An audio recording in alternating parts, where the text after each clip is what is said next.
narito po ulit ang update natin para sa lagay ng ating panahon ngayong hapon po ng July 14,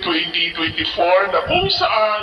sa ngayon ay patuloy pa rin natin na binabantayan ang tatlong sama ng panahon na magkakasunod na nakapagitan po dito po sa ating bansa. Ang bagyo na nasa may South China Sea na banta po sa southern part ng China sa susunod na mga araw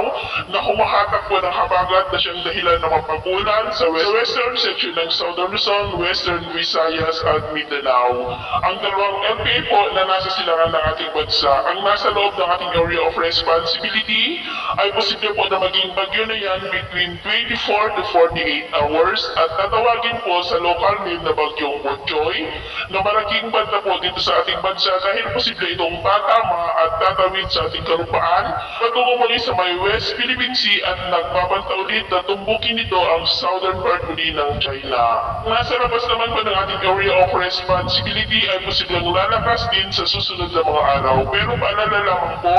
na posible pa na magbago ang forecast na ito kaya patuloy po tayo mag-antabay sa mga susunod po na updates. Ngunit asahan po natin ang mas malakas pa ng bukso ng habagat sa susunod na linggo kaya mag-ingat po tayo. At sa lagay ng ating panahon ngayong hapon ay mula pang kalangitan with isolated rains sa malaking bahagi po ng ating bansa mula dyan po sa malaking bahagi ng Mindanao, Visayas, Southern Luzon, Central at Northern Luzon na posibleng magtuloy-tuloy pa rin ang mga isolated rains na yan hanggang mamayang gabi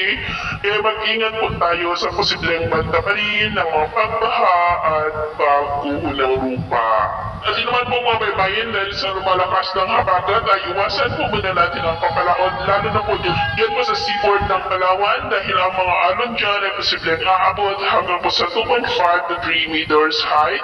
Iwasan po muna natin ang papalaon dyan po sa mga may kulay pula para mas makaiwas sa mga sakunang pangkaragatan.